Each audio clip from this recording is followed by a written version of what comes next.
Tonight we're going to talk about Gil. He was able to crush over $22,000 in debt in just over 15 months. That's pretty incredible. He started off with negative cash flow. When he did his Right. numbers, he had negative cash flow, That is correct. $40 in negative cash flow. And we're going to talk about why that even happened. You ready to jump in? The objective is to use velocity banking to get out of debt. He's gotten himself into a situation over the holidays where he spent a little bit much on others around him and for himself. He's 42 years of age. And in just again, peeling back some of the layers and asking a few different questions around how, when, how much, at what point in time, what is it you're actually doing, we were able to come to some different conclusions that allowed us to also be able to focus on how to get him out of this debt and get out of it quickly. And so, just to kind of recap around what velocity banking is and what it is not.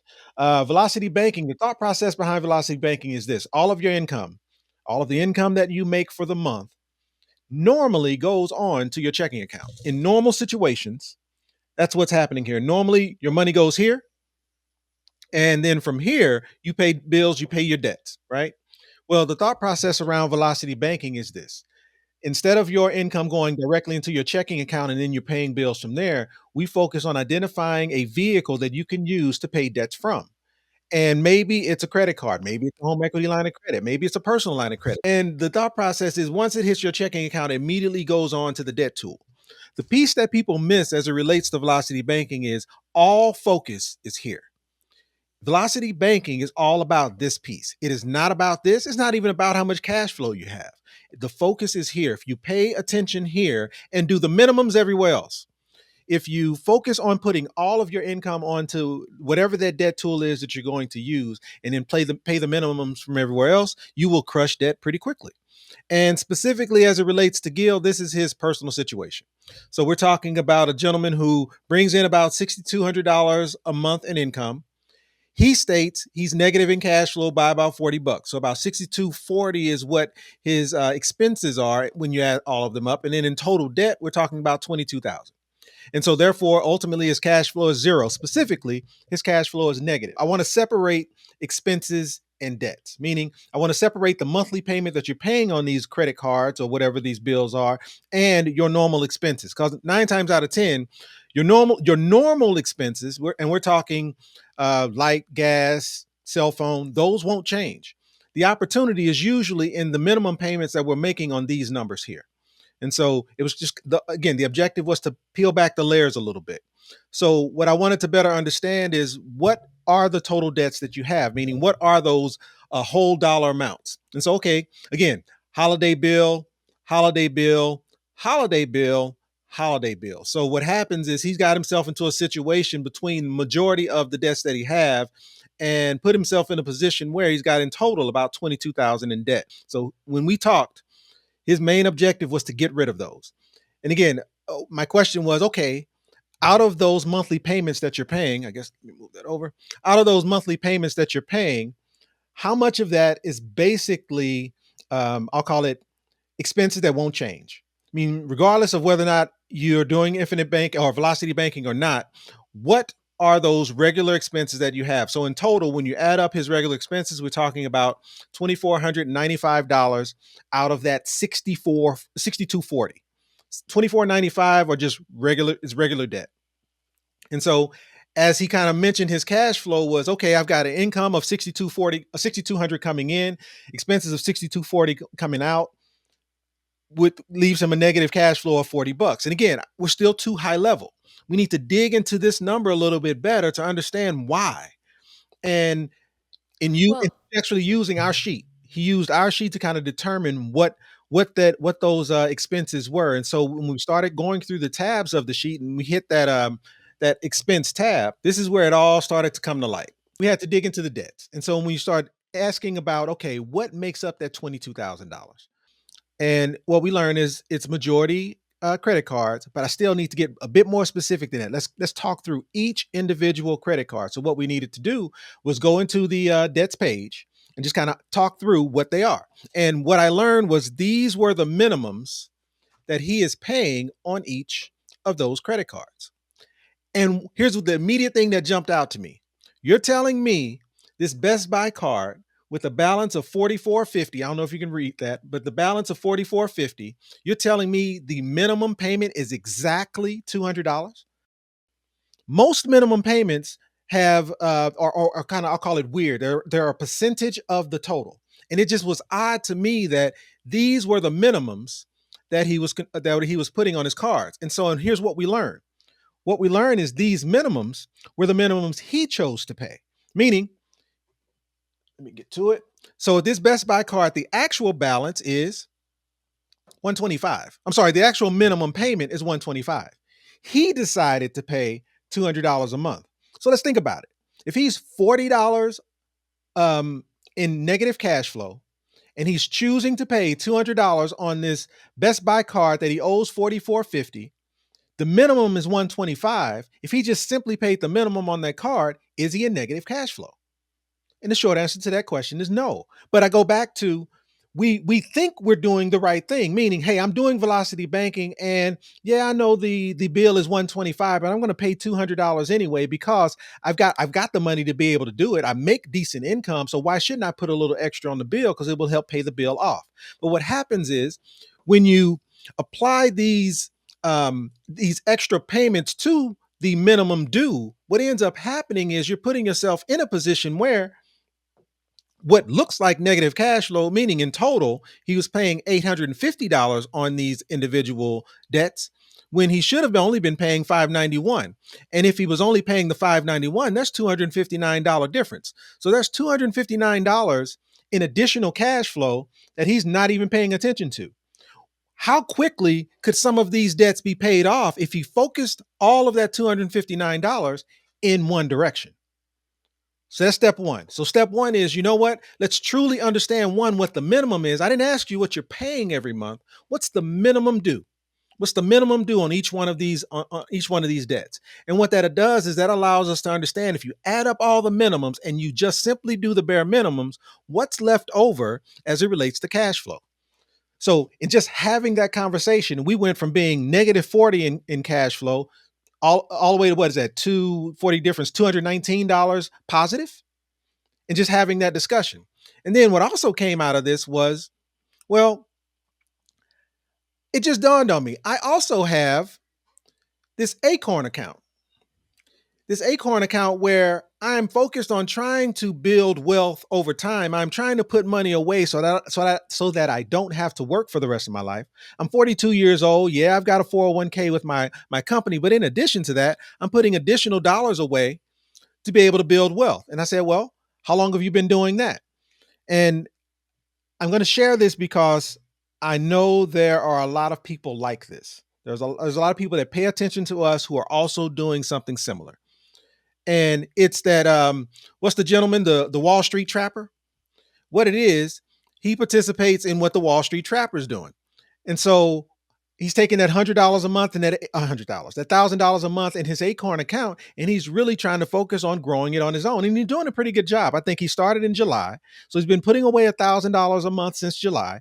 And $1,000 a month over 6 months, that's $6,000. And I want to say he's got maybe $7,500 in his account. So he's not doing bad. But the point is this: if we're talking about where's the cash flow, $259 was stuck in paying extra payments on my debts, and then there's another $1,000 a month being put away into an Acorn account that's focused on his future, but it's also impacting his ability to pay off debt. So my challenge was this: what if we take this dollar amount? And I'm not saying get rid of your Acorn account. I'm not saying liquidate your Acorn account. What I'm saying is maybe we pause it for a few months. Let's pause it and let's get yourself out of debt. And so in adding these dollar amounts together, plus that negative cash flow, what we learn is he actually has cash flow of about $1,219.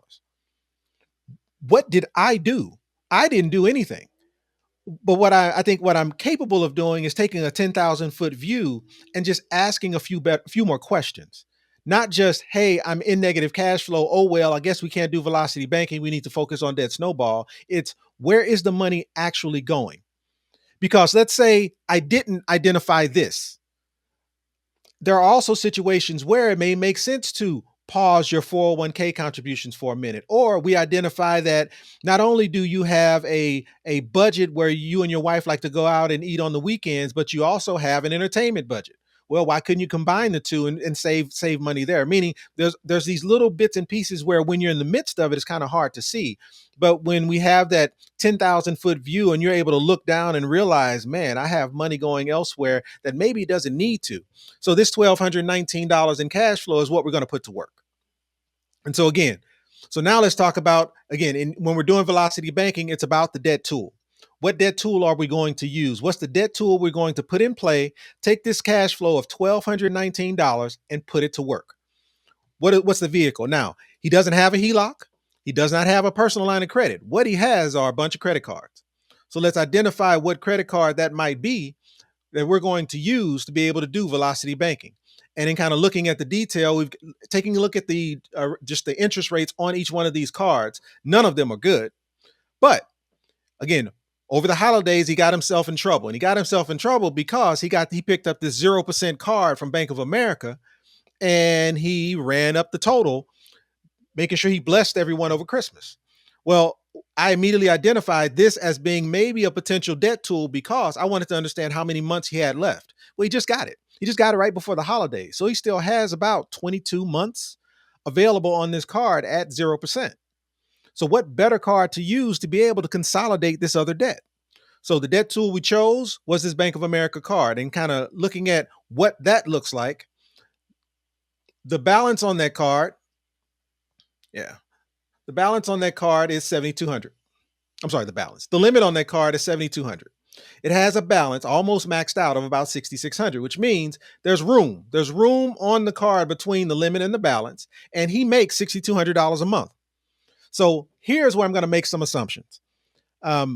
Because it's Bank of America, and because I know how Bank of America works, and because of the relationship that I have with this client, we have already established that all of his expenses and debts can be paid through his credit card, to include his rent or his mortgage, to include his mortgage. I'm sorry. So his mortgage and the rest of his expenses can be paid through this credit card because he has the ability to link this credit card to his checking account. So I'm not going to go into those details. If you want to know more, we can talk about more when I'm done, and we can, and if there's questions in the comments. But the bottom line is he is absolutely capable of paying every bill through this credit card. So as a result, if the balance is $6,600 and he immediately drops his income, all $6,200 of that month onto the credit card, it leaves a balance of $400. But what we're going to do then is pay those monthly payments from here. So let's get into it. Let's get into it. Let's talk about month one. So again, it's got $6,200 in income. That income comes into his checking account. Normally the money goes here, but we're not. We're going directly from the bank into the debt tool. Remember, this debt tool had a balance of $6,600 on it. But when we drop that income on, that balance drops all the way down to $400. Which means he now has room of $6,800 left, and he still has his normal expenses, $2,495 in normal expenses. He has a mortgage of $1,895, and remember, we're paying the minimum payments on all other bills. This is the part where he didn't realize how much cash flow he had because he was paying extra. We're not paying extra on everything. We're paying all of our attention, our focus is only on this debt tool. So any extra dollars we have. Notice I haven't talked about savings. I haven't talked about bonuses. I haven't talked about a tax return. But any extra dollars we have goes here. We only pay the minimums on those other debts. And so in doing so, once that's all said and done, $6,200 goes in, the expenses comes out, then the balance on that credit card jumps up to $5,381. And I'm not going to go into the specific months, but I'll share with you what from starting at month one looks like through the amount of time it takes to pay off that debt tool. Again, the focus of velocity banking is on the debt tool. So in the process of putting his income in at month zero, the minute he puts his income in, the balance on that credit card goes down from $6,600 down to $400. But then he has to pay bills in month one. When he pays those bills, the balance goes back up to $5,381. The difference between the original balance and where he is now, that difference is that cash flow. So the question you ask yourself is this: if your cash flow is 200, 300, 500, 1,000, or in this case, 1219, if the balance is 6,600, how much of my cash flow every month, and how long would it take to pay down this balance to zero? Meaning, how many 1219s would it take to pay off 6,600? So how do you do that math? Well, if the balance is 6,600 and my cash flow is 1219, how many 1219s would it take to pay off 6,600? 6,600 divided by 1219 gives you 5.4. I just called it 5 months. So bottom line is, in 5 months, that balance is zero. Now, there's a few things that I didn't take into consideration. Interest rates. I am assuming, well, I'm not assuming, I am not taking into consideration what the current interest rate is. But here's what we know. We know the interest rate on this debt tool is what? Zero. So whatever I pay onto that debt tool, the balance is going to drop by that dollar amount because the interest on this specific debt tool is zero. So I'm not taking that into consideration, nor do I have to, because I've got this 0% interest rate for the next 22 months. We're 5 months in. So in 5 months, it takes 5 months to pay off the balance of this credit card. But at that 5-month mark, when this balance is now zero on this card, what do I do? What do I do with this room? Well, what I do with this room is I have to go find more debt. So the first debt I choose is that Wells Fargo card. I've got an empty Bank of America credit card with a credit limit of $7,200. And now I'm going to do a balance transfer. This is a 0% card for 24 months. How do 0% cards work? They allow you to do balance transfers, but you have to pay that 3% fee, right? I am not calculating that 3% fee, but we know there's a 3% charge in here, right?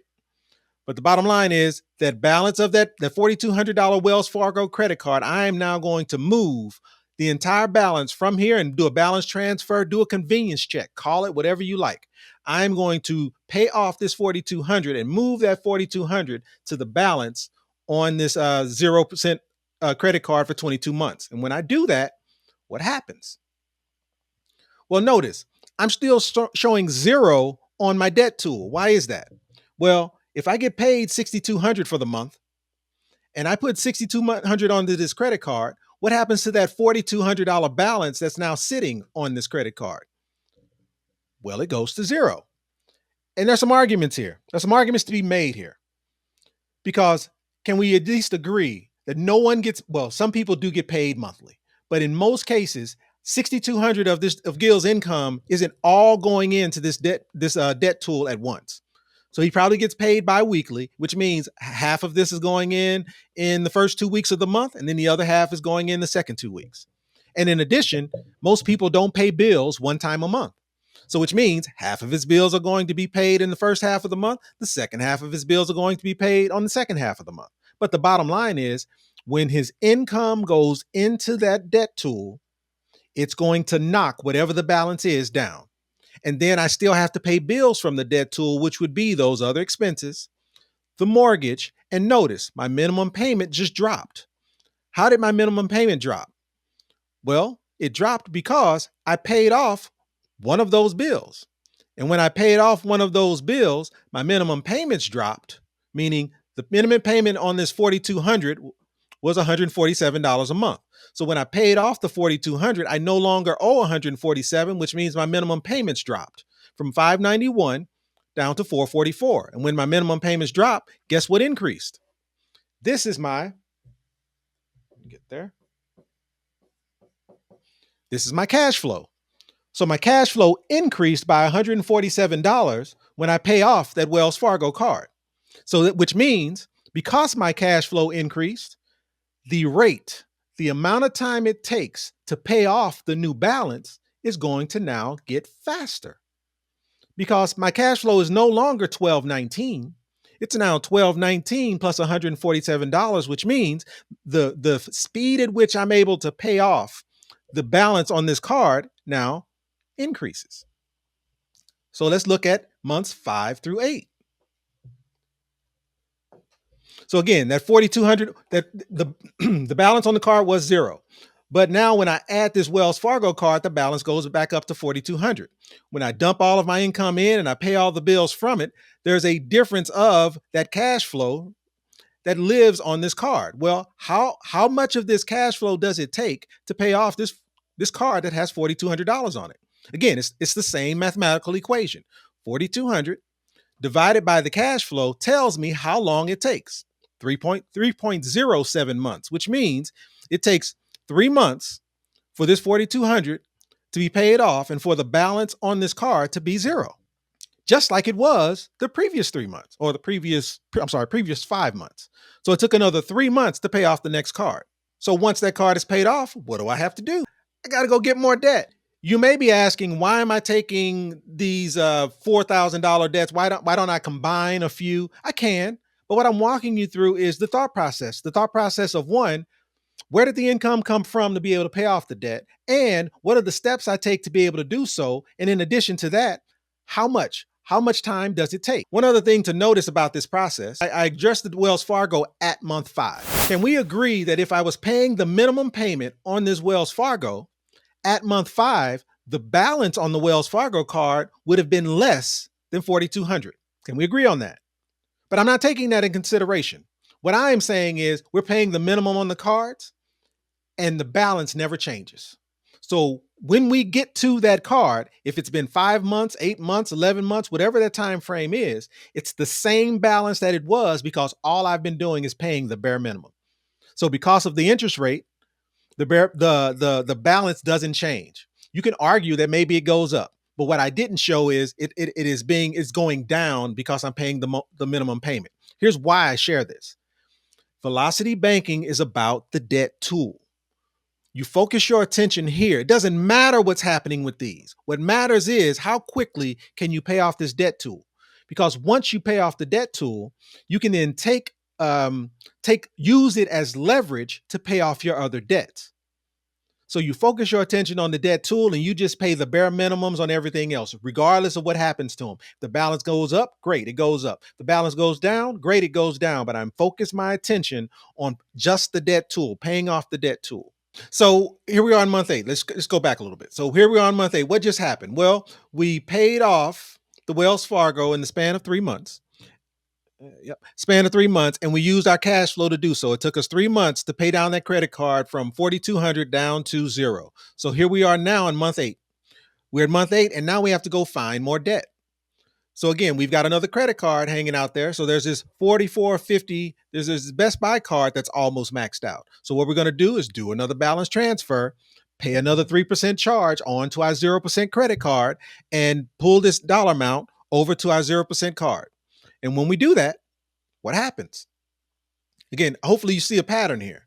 What happens is when I get paid that $6,200 and that $6,200 goes on to the balance of that card that had $44.50 on it, clearly $6,200 is more than $44.50.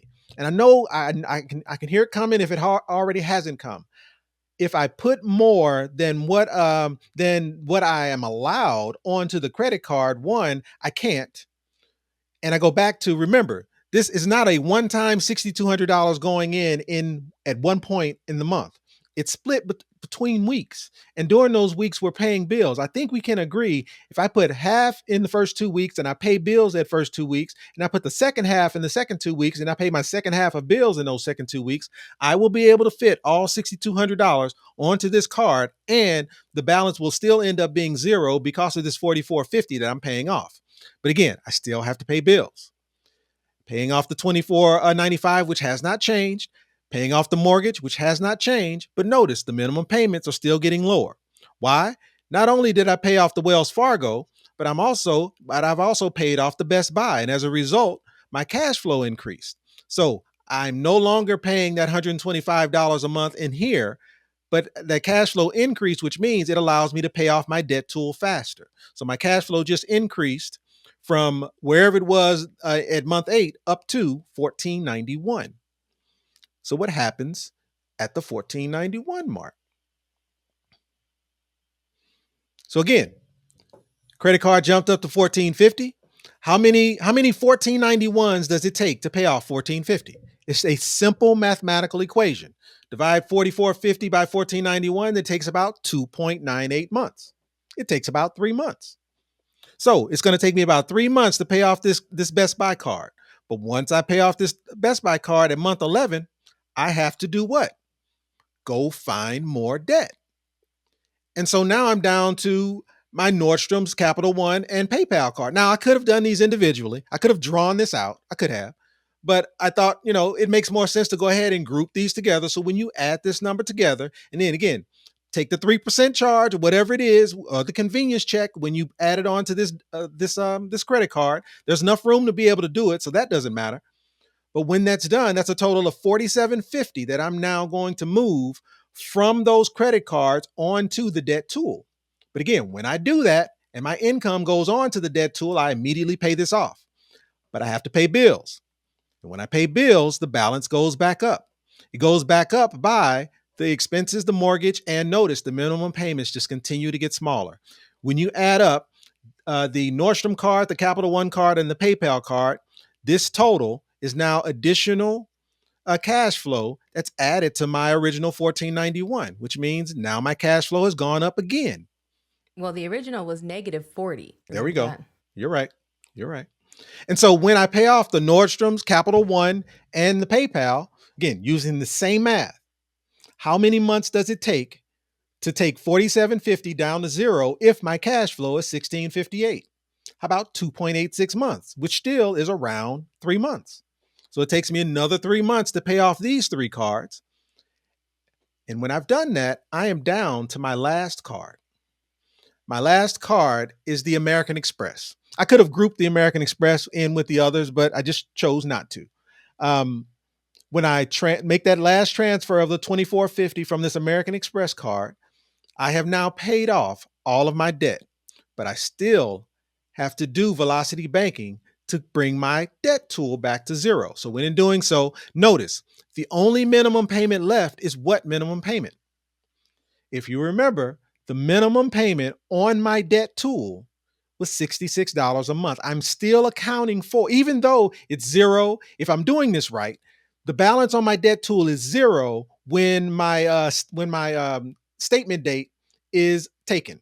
And when my statement date is taken, then hopefully I'm smart enough to allow that statement date to register at the point when I have zero balance on this card, which means I really don't even have $66 due. But let's just, for all intents and purposes, say we continue the $66 monthly payment, which is already included when I dump, or which is already paid for when my income goes onto this card. But at any rate, when I pick up the cash flow off this $24.50 from the Amex card, that means my cash flow is now $17.44. And so to your point, my cash flow has gone from negative 40, and it was negative 40 not because I don't have the income. It was negative 40 not because I need to go out and make more income, or I need to do anything other than adjust how money is being spent. And 9 times out of 10, when I'm talking to people, it's not Velocity Banking or it's not negative cash flow. It is how they view